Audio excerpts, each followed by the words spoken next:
Hey YouTube, what's going on? ZeroMagnumX. Welcome to the channel's first Argent Saga deck profile. I'd recorded one before this, and I tried to explain how to play the game, as well as showcase the deck profile, and it ended up almost into like the 35-minute mark. So we're not doing that this time. I'm just going to showcase the deck profile. I can offer resources to the game in comments. I may even do like a how to play video later on, but I just kind of want to showcase the deck and then move from there. Alright, we will go by different sections here. Alright, our champion is Jemiel, Cryptic Caster. Most of you already know what he does. Place one counter on this card for each time a water unit comes into play on your field. Remove 3 counters, draw 2 cards, and discard 1. Then we run Kite the Air Spirit.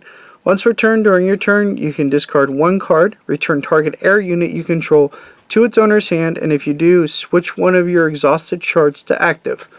Good card. We don't use it that much in this deck.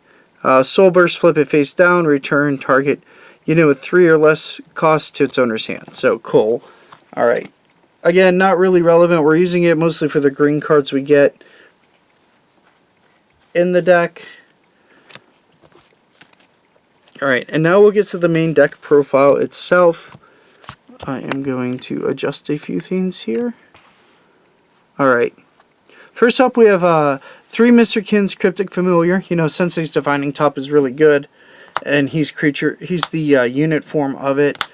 If you don't know what he does, arrive, look at the top 2 cards of your deck, put him back in any order, exhaust him, and then draw a card and put him on top. So really nice. 3 is your Guardians. This card's good to just kind of circumvent problematic attacks, and I keep hearing that 1500 is like the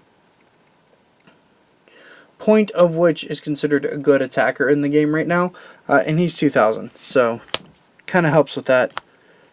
So 3 of that. Next up, 3 Ash, a Glacial Sorcerer. Also to help buff our towers, get some benefits off all the spells we're playing, and it is 3 for 2000, which isn't bad.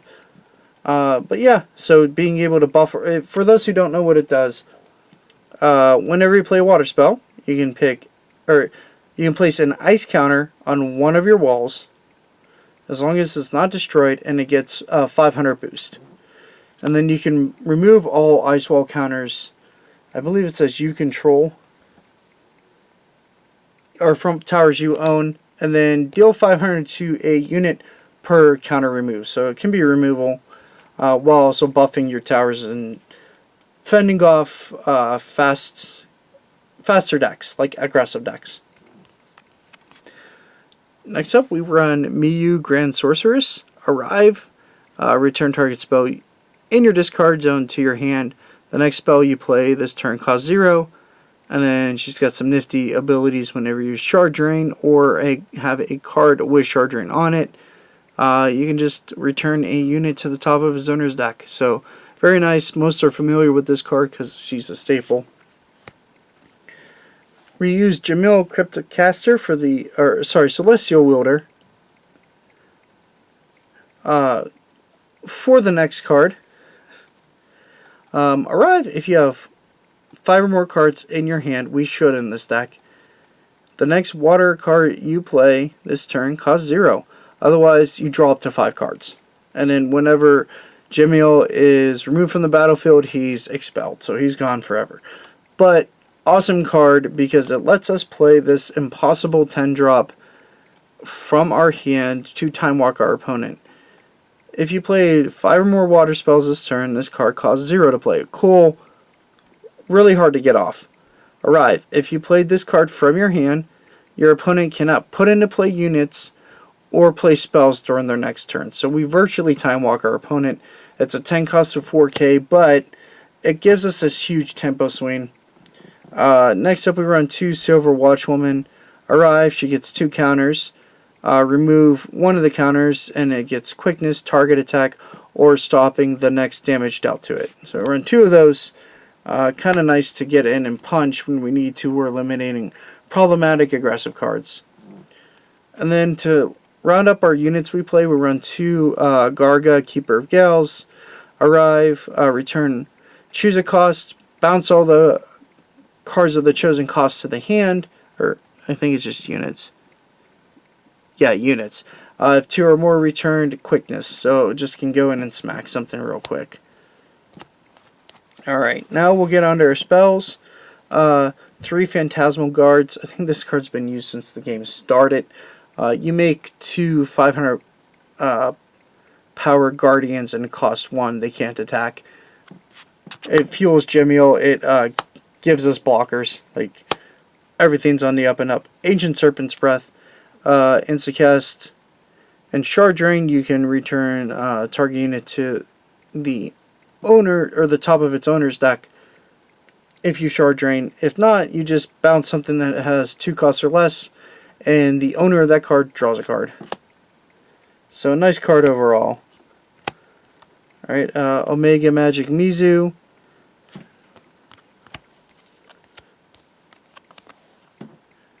If you want to pause and read, you can. Choose 1, or if you have 2 or less towers remaining, choose 2, draw a card, exhaust target unit, or return exhausted unit to its owner's hand. So all positive effects. It's a staple for blue decks mostly now. Alright, we run 2 Gathering Shard Lights. It's the exact same ability as Gemio, so it lets us dig through our deck a little bit more. Gets us to cards that maybe before we couldn't get to. And speeds up our game plan. So only 2 of that because it doesn't really impact the game state or anything, but it does help us find the cards we need.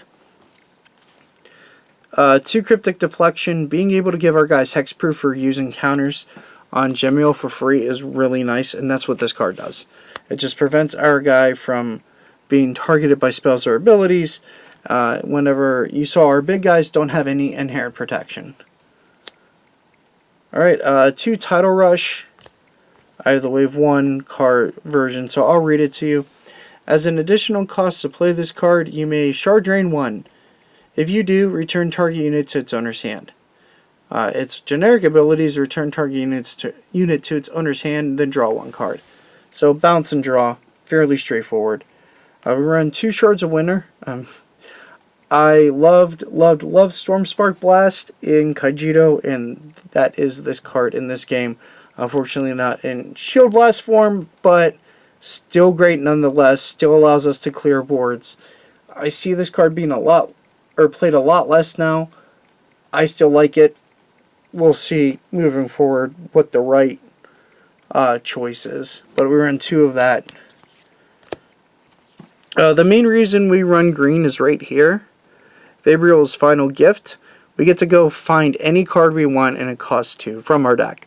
So we can set up Gemio, we can go get Ash, we can just literally get anything we need for the time we need it. It's just an additional copy of every single card in our deck that we need to find at the time. It also lets us play less of the big dragon because we can go find it. And then finally, 3 Omega Magic Kazis. Most of you are familiar with this card, but I'll go over it anyway. Instacast. If you have 2 or less towers remaining, this card costs 0. Target unit cannot deal damage or attack this turn. Draw 1 card. Alright, that's it for the main deck. We'll get to the towers. So we run the basic Tower of Light, Tower of Darkness, Tower of Fire. And this is where things change because we are running blue-green. I'm running Surging Torrents because it lets us find Final Gift. That's the main reason, but we can also go find any of our other spells that are useful.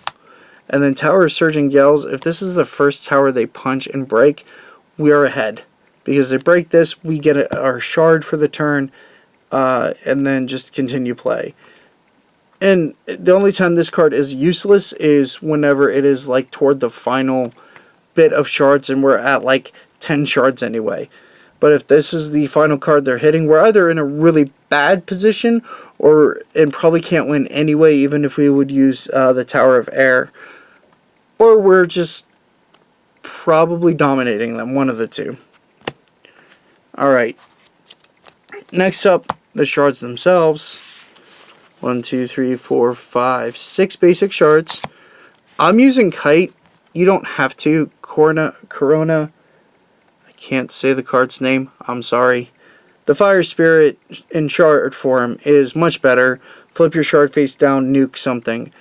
But this can also give us some plays that maybe we didn't have before. I'm still testing this. It's very, very, very possible that we just want the Fire Spirit in shard form instead of this. And then 3 Zephyr Crystal, because we need to be able to stop augments. Alright, I hope you enjoyed this deck profile. It's not supposed to be extremely, extremely competitive, but it is a ton of fun. If you're looking for something different in the game, and you like blue-green like I do, this might be the deck for you to choose. And I hope you enjoy this content, and let me know down in the descriptions if you'd like to see more Argent Saga. And stay tuned for the next video. Peace and have a good one, YouTube. Later, everybody.